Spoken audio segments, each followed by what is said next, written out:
Bismillahirrahmanirrahim. Assalamualaikum warahmatullahi wabarakatuh.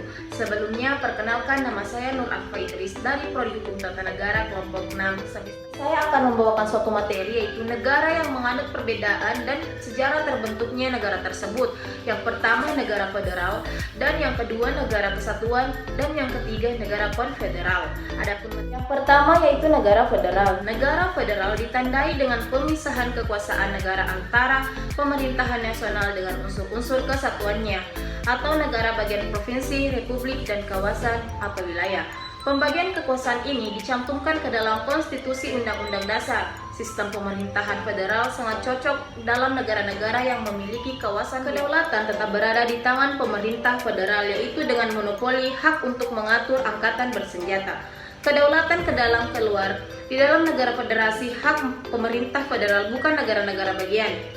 Kekuasaan yang diserahkan oleh negara-negara bagian kepada negara serikat tersebut adalah kekuasaan yang berkaitan dengan hubungan luar negeri, keuangan, pertahanan yang dapat diperinci sebagai hal yang menyangkut kedudukan negara sebagai subjek hukum internasional seperti kewarganegaraan, imigrasi, dan lain-lainnya. Adapun yang kedua, masalah keselamatan negara seperti pertahanan dan keamanan, perang dan damai. Yang ketiga, hal yang berhubungan dengan pembiayaan pemerintahan federal seperti keuangan, mata uang, pajak, dan pos. Adapun yang keempat yaitu hal-hal yang berhubungan kepentingan bersama antara bagian monopoli. Untuk negara hanya ada dua, yaitu republik dan monarki. Selanjutnya saya akan membahas materi kedua, yaitu negara kesatuan. Pada negara kesatuan, pemerintahan pusat nasional memegang kedudukan tertinggi dan memiliki kekuasaan penuh dalam pemerintahan sehari-hari. Tidak ada bidang kegiatan pemerintah yang diserahkan konstitusi kepada satuan-satuan pemerintahan yang lebih kecil. Akan tetapi, pelimpahan wewenang ini hanya diatur dalam konstitusi. Pelimpahan wewenang tersebut bisa saja ditarik sewaktu-waktu. Pemerintahan pusat mempunyai wewenang untuk menyerahkan sebagian kekuasaannya kepada daerah berdasarkan hak otonomi. Hal ini selanjutnya disebut sebagai desentralisasi. Meskipun demikian, kekuasaan tertinggi tetap berada di tangan pemerintahan. Secara umum, bentuk negara kesatuan memiliki ciri-ciri sebagai berikut. Yang pertama yaitu kedaulatan negara mencakup kedaulatan ke dalam luar yang ditandatangani pemerintahan pusat.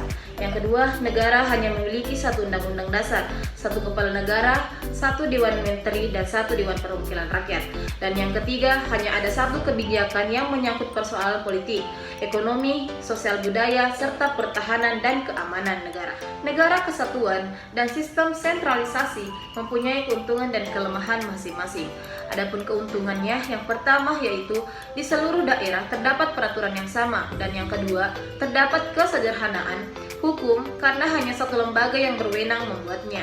Adapun yang ketiga, penghasilan suatu daerah dapat digunakan ke seluruh daerah. Adapun kelemahannya, yang pertama yaitu banyak persoalan yang dihadapi oleh pemerintah pusat. Adapun yang kedua, sering terjadi ketidaksesuaian peraturan di daerah-daerah. Dan yang ketiga, daerah-daerah lebih banyak bersifat pasif karena menunggu perintah dari pemerintahan pusat.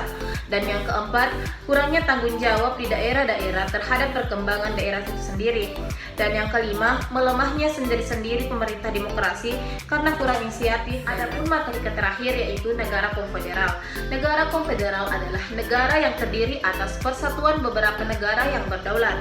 Persatuan tersebut diantaranya dilakukan demi mempertahankan kedaulatan dari negara-negara yang masuk dalam konfederal tersebut. Pada tahun 1963, Malaysia dan Singapura pernah membangun suatu konfederal yang salah satunya dimaksud untuk mengantisipasi politik luar negeri yang agresif dari Indonesia. Pada masa pemerintahan Soekarno, Malaysia dan Singapura mendirikan konfederal lebih karena alasan pertahanan. Dalam konfederal, aturan-aturan yang di dalamnya hanya berefek tiap-tiap pemerintahan tetap berdaulat berdiri sendiri tanpa intervensi suatu negara terhadap negara lainnya yang di dalamnya konfederal. Mungkin itu saja materi dari saya. Lebih dan kurangnya mohon dimaafkan. Assalamualaikum warahmatullahi wabarakatuh.